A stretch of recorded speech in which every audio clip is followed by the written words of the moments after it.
Halo anak Indonesia, anak-anak yang cerdas dan anak-anak yang kuat, anak-anak yang hebat. Selamat pagi, selamat siang, selamat sore, selamat malam. Bagi siapa saja yang baru melihat video ini, saya ucapkan selamat datang di channel saya, channel Sudizaro Mendova. Terima kasih telah mengunjungi channel ini. Dan mari kita mulai pembelajaran kita pada pertemuan hari ini.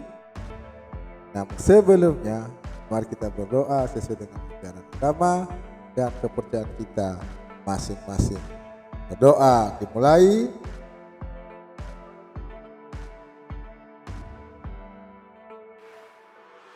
Berdoa selesai. Hari ini anak-anak masih kita belajar di kelas 6 ya.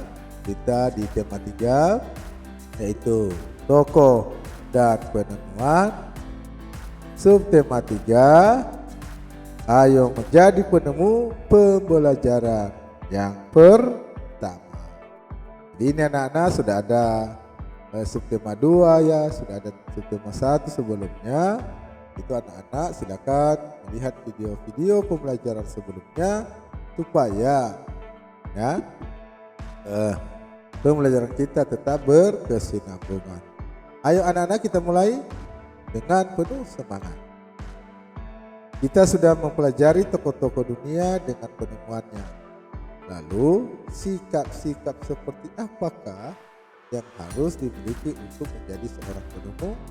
Ayo kita belajar dari Pak Habibie.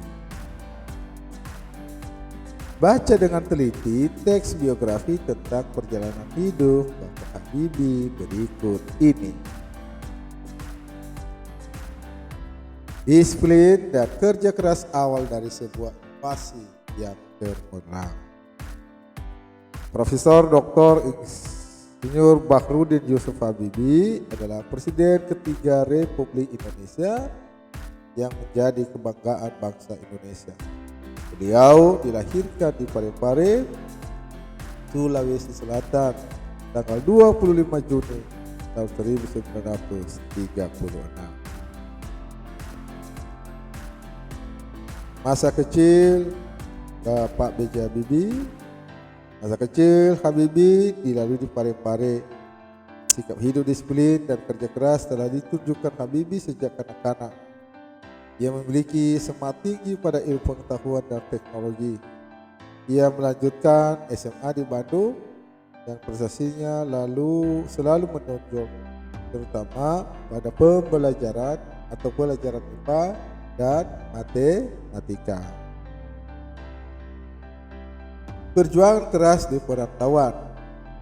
Didukung oleh kemauan keras untuk belajar selepas SMA, beliau masuk ITB atau Institut Teknologi Bandung. Dia mendapat beasiswa untuk melanjutkan kuliah di Jerman, jurusan konstruksi pesawat terbang. Dia bertekad bulat untuk bekerja keras dan harus sukses. Habibie selalu menggunakan musim liburannya dengan bekerja mencari uang untuk membeli buku sebagai pendukung sekolahnya. Tahun 1960, Habibie mendapat gelar Diploma Ing di Jerman dengan nilai sempurna. Ia bekerja di industri kereta api Jerman dan berhasil menemukan cara untuk membuat 1000 wagon kereta api berkekuatan tinggi. Bagi buta, Habibie harus berjalan kaki cepat ke tempat kerja yang jauh untuk menghemat kebutuhan hidup, dan pulang pada malam hari dan belajar untuk kuliah. Tahun 1965, Habibie mendapat gelar Doktor Ingenieur dengan nilai sangat sempurna. Kecintaan pada tanah air. Tahun 1968, Habibie mengundang 40 insinyur Indonesia untuk bekerja di Jerman guna persiapan keterampilan dan pengalaman mereka dalam membuat produk industri di dirgantara, maritim dan darat di tanah air. Di 1974, Habibie diminta pulang ke tanah air, jadi penasihat pemerintah bidang teknologi pesawat terbang. yang menjadi Menteri Negara Riset dan Teknologi hingga menjadi Wakil Presiden dan Presiden RI ketiga. Buah dari kerja keras. Habibie kemudian bekerja di industri pesawat terbang Jepang. Karena sikap disiplin dan kerja keras, karirnya terus naik hingga dipercaya menjadi Vice President sekaligus Direktur dan Penasehat Senior bidang teknologi. Ia menjadi salah satunya orang Asia yang berhasil menduduki jabatan bergengsi di perusahaan pesawat terbang Jerman. Prestasi cemerlang buah dari disiplin dan kerja keras. Habibie menyumbang berbagai penemuan dan sejumlah teori di bidang konstruksi pesawat terbang seperti Habibie Factor, Habibie Theorem, Habibie Method yang dipakai oleh investasi seluruh dunia. Ia dijuluki sebagai Mr. Crack karena menemukan rumus untuk menghitung cacat badan pesawat terbang. Ia juga menerima banyak penghargaan dan prestasinya diakui berbagai lembaga internasional seperti Jerman, Inggris, Swedia, Prancis, dan Amerika Serikat, serta menerima penghargaan yang hampir setara dengan hadiah Nobel. Habibie, Bapak Teknologi Indonesia. Tahun 1976, Habibie mendirikan industri pesawat terbang pertama di kawasan Asia Tenggara, yaitu PT Nurtinio dan industri strategis lainnya. Industri binaannya berhasil produksi pesawat terbang, helikopter, senjata, amunisi, kapal, tank, panser, water cannon, kendaraan RPPM, kendaraan tempur, dan masih banyak lagi, baik untuk keperluan sipil maupun militer. Di tingkat dunia, Habibie terlibat dalam berbagai proyek desain dan konstruksi pesawat terbang seperti Fokker, pesawat angkut militer, jet eksekutif, Airbus, pesawat angkut dengan teknologi mendarat dan lepas landas secara vertikal CN-2365, CN-235 dan CN-250. Selain itu, Habibie secara tidak langsung ikut terlibat dalam proyek perhitungan dan desain helikopter, pesawat tempur multifungsi, beberapa peluru kendali, dan satelit di tingkat dunia. Demikian anak-anak cerita dari beliau Bapak B.J. Habibie. Jawablah pertanyaan berikut. Ayo anak-anak, mari kita jawab dengan penuh semangat. Apa topik masalah dari teks tersebut? Apa kira-kira anak-anak topik masalah? Nah, tentu yaitu biografi dari Profesor Dr. Ing Baharudin Yusuf Habibie. Apakah teks tersebut adalah jenis teks eksplanasi ilmiah? Jelaskan dan berikan contoh. Nah, itu tadi anak-anak, tentu bukan karena teks tersebut berisi rentetan peristiwa dari seorang tokoh. Hal ini ditunjukkan pada paragraf 2 sampai 6 yang berisi cerita masa kecil B.J. Habibie hingga menjadi Bapak Teknologi Indonesia. Jadi itu tadi anak-anaknya bukan eksplanasi ilmiah ya, tapi teks peristiwa. Apa pesan yang ingin disampaikan penulis melalui teks tersebut? Pesannya ada, kunci sukses dari B.J. Habibie adalah disiplin, semangat yang tinggi, dan kerja keras. Jadi yaitu anak-anak, kuncinya dari kesuksesan itu rupanya disiplin yang pertama sekali. Anak-anak harus belajar disiplin mulai dari sekarang. Jangan ditunda-tunda lagi. Penuh semangat yang tinggi serta kerja keras. Ya, itu anak-anak kunci sukses yang sudah diajari oleh Bapak B.J. Habibie. Cermati kembali teks eksplanasi pensil si kecil yang amat penting. Ini anak-anak pada pembelajaran sebelumnya ya, pada pembelajaran subtema 2 ada itu pensil si kecil yang amat penting. Nah, pada pembelajaran sebelumnya perhatikan kata bercerita miring yang terdapat pada teks tersebut. Diskusikan pertanyaan berikut bersama temanmu. Nah, itu anak-anak ada kemarin teksnya ya. Nah, Karena biar Bapak ulangi lagi ya. Nah, kata-kata bercamiring itu apa? Gimana sih bikin, modern, zaman, dipakai, gampang, terus dibikin, terus kembangkan, buat, hancurkan, sama banget. Kalau gak ada bakal waktu lagi tidak bisa bikin. Ini anak-anak merupakan kata-kata yang amat penting ya. Maaf, ini kata-kata yang jadi petisi kecil yang amat penting. Ini kata-kata tidak baku anak-anaknya. Apa kosakata tersebut telah sesuai dengan Pedoman Umum Ejaan Bahasa Indonesia atau PUEBI? Jelaskan alasannya. Tentu itu belum, karena misalnya belum bahasa baku. Seperti yang saya bilang tadi, ini belum bahasa baku ya. Di mana dan kapan biasanya kamu menemukan penggunaan kosakata tersebut? Di mana biasanya anak ditemukan?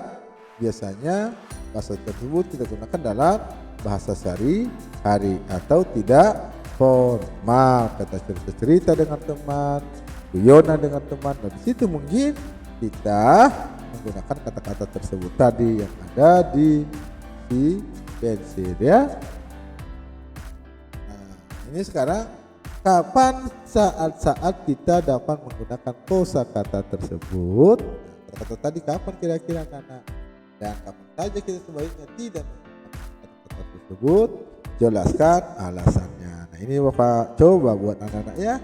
Nah, kosakata tersebut tidak bisa digunakan dalam pergaulan sehari-hari seperti berbicara dengan bisa kita gunakan, maaf ya. Kosakata tersebut bisa kita gunakan dalam pergaulan sehari-hari seperti berbicara dengan yang sama umurnya. Berarti kita nggak bisa berbicara seperti kepada orang tua, kata-kata seperti itu ya. Nah, kata-kata tersebut tidak bisa digunakan saat acara formal atau resmi, misalnya pada pidato, rapat, dan lain sebagainya. Yaitu anak-anak ya, kata-kata seperti itu tadi ya, kita harus belajar berhati-hati dalam menggunakan bahasa ya. Pengertian kosakata baku. Kosakata baku adalah kosakata yang penulisannya telah sesuai dengan Pedoman Umum Ejaan Bahasa Indonesia atau disingkat dengan PUEBI. Sebaliknya, kosakata non baku adalah kosakata yang penulisannya tidak sesuai dengan Pedoman Umum Ejaan Bahasa Indonesia atau PUEBI. Nah, kosakata baku wajib digunakan dalam tulisan atau percakapan pada acara-acara formal ya, acara-acara formal tadi seperti pidato anak-anak ya. Kosakata non baku boleh digunakan dalam bahasa percakapan pada acara non formal seperti saling bicara kepada teman dalam kehidupan sehari-hari anak-anak. Nah itu ya anak-anak ya. Ciri-ciri kata baku: 1. Tidak dipengaruhi bahasa daerah tertentu. 2. Tidak dipengaruhi bahasa asing. 3. Bukan bahasa percakapan. Pemakaian imbuhan pada kata bersifat eksplisit. Pemakaian kata sesuai dengan konteks kalimat. Kosakata bukan kata rancu. Ini buka ya, bukan buka ya, maaf ya.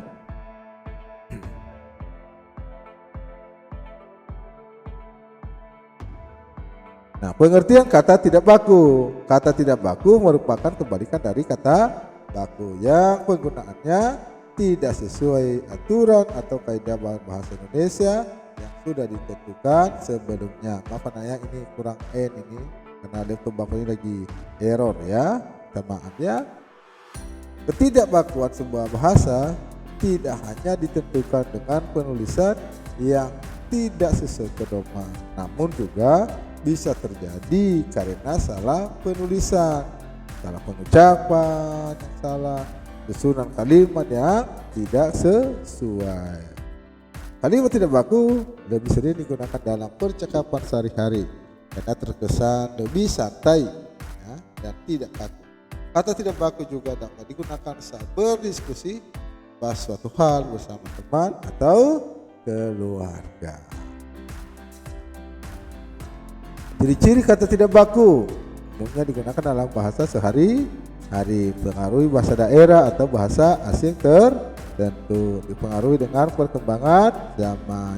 Tentunya dapat berubah-ubah, memiliki arti yang sama meski terlibat berbeda dengan bahasa baku. Ya anak-anak ya. Nah, ini kosakata baku tadi apa artinya dan sebenarnya kosakata yang baku apa? Nah, ini non baku ini. Gimana sih? Nah, apa artinya? Kata tanya untuk menanyakan kondisi atau cara. Jadi kosakata baku yang sebenarnya kita gunakan yang baku ini ya. Bagaimana? Lalu bikin. Artinya menciptakan sesuatu. Berarti kalau kosakata baku membuat. Modern. Arti katanya modern itu sesuatu yang terkini atau sesuatu yang baru. Ya. Jadi kosakatanya adalah modern. Jadi ini ada di sini ya, sementara di baku ada kalau di kata baku tidak ada anak-anaknya.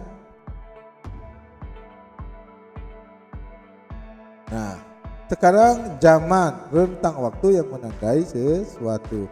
Jadi penulisannya sebenarnya bukan J tapi Z, zaman ya. Dipakai memanfaatkan ya, ini memanfaatkan nah ini ya, ini K ini memanfaatkan sesuatu. Kosakata bakunya dipakai bukan dipakai. Gampang menunjukkan sesuatu yang dilakukan dan pemanfaatan. Kosakata bakunya itu mudah. Terus menunjukkan sesuatu yang terjadi belakangan. Jadi kosakata bakunya adalah kemudian. Dibikin berarti diciptakan. Nah, kosakata bakunya itu dibuat ya. Sekarang mengembangkan berarti artinya meningkatkan kualitas. Kosakata bakunya mengembangkan. Buat menunjukkan tujuan berarti untuk. Hancurkan dari kondisi utuh menjadi bagian yang lebih kecil. Berarti kosakata bakunya menghancurkan. Sama menyatakan suatu hal bersama hal yang lain. Di kosakata bakunya adalah dengan. Banget, lebih dari yang biasanya. Berarti sekali. Contohnya banyak sekali. Yang ngomong banyak banget. Berarti banget itu bukan kosakata baku tapi non baku ya. Kalau nggak ada menunjukkan kemungkinan yang akan terjadi. Kalau tidak ada, bukan kalau nggak ada ya.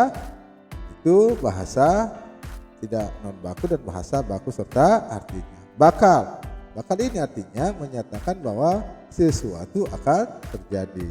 Kata bakunya akan. Waktu lagi menunjukkan waktu suatu pekerjaan. Kosakata bakunya saat sedang. Baru nggak bisa bikin, menyatakan sesuatu gagal diciptakan. Berarti kosakata bakunya tidak bisa membuat. Nah demikian tadi anak-anak arti kata dari kata non baku yang ada di teks bacaan tersebut dan kosa artinya dalam kosakata baku ya.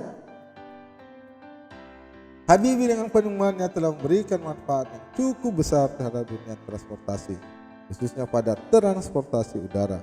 Bagaimana pengaruh alat transportasi terhadap kehidupan ekonomi masyarakat Indonesia? Nah, menurut anak gimana?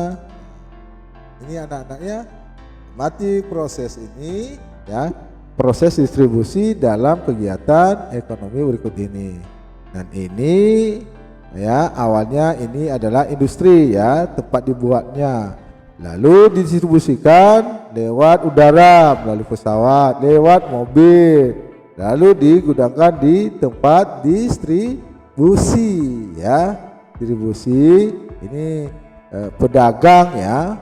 Lalu dari pedagang ini, dari gudang ini didistribusikan lagi ke pasar ya. Lalu dari pasar ini didistribusikan ke konsumen. Jadi begitu anak-anak proses distribusi daripada kegiatan ekonomi yang terjadi ya. Diingat dari pabrik ya, dibawa ke tempat ya, ke gudang atau tempat yang disediakan oleh perusahaan-perusahaan untuk menyimpan barang. Nah, lalu dari gudang itu dibawa ke pasar ya, ke mall ya, lalu dijual ya ke konsumen atau pemakai. Jadi gitu anak-anak ya prosesnya. Nah, ini ada alat transportasi. Tidak ada alat transportasi, kehidupan masyarakat beragam hasil produksi. Nah, apa saja hasil produksi itu anak-anak? Mari kita lihat ya. Yang pertama itu bahan makanan. Yang kedua perangkat elektronik. Yang ketiga pakaian. Yang keempat obat-obatan.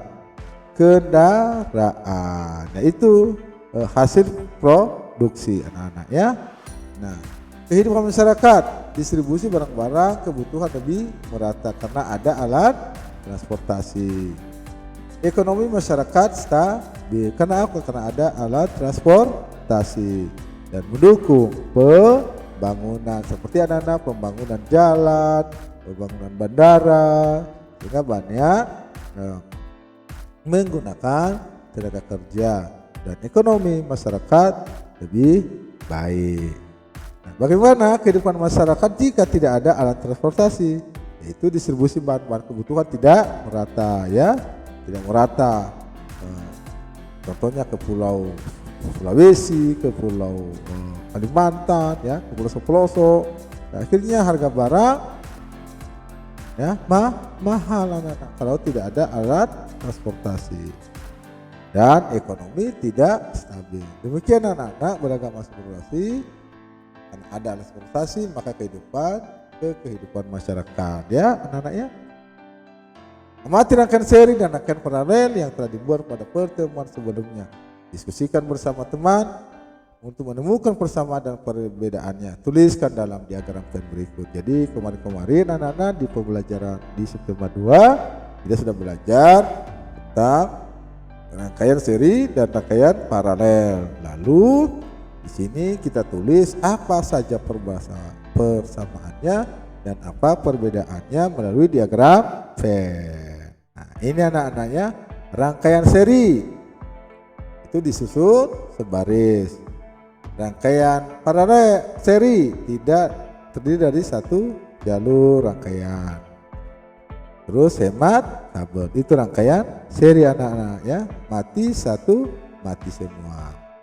Nah, kalau di rangkaian paralel, kalau tadi di rangkaian seri kan disusun baris, kalau paralel disusun berderet.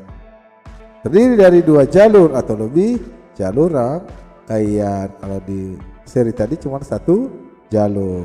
Boros kabel, kalau di seri hemat kabel. Ya, jadi persamaannya apa? Untuk menyalakan peralatan listrik. Itu anak-anak, hari ini pertemuan kita. Dan apa yang kita pelajari ini bisa anak-anak memahami, dan kalau tidak paham betul ya diulangi lagi ya dari melihat videonya dari awal ya. Demikian anak-anak pelajaran kita hari ini.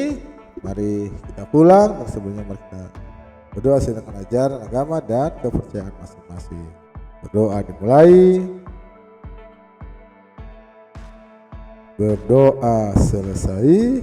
Dapat kita mengingatkan kita untuk kita dapat melaksanakan terus protokol kesehatan 3M, yaitu mencuci tangan dengan sabun di air yang mengalir, pakai masker, dan menjaga jarak.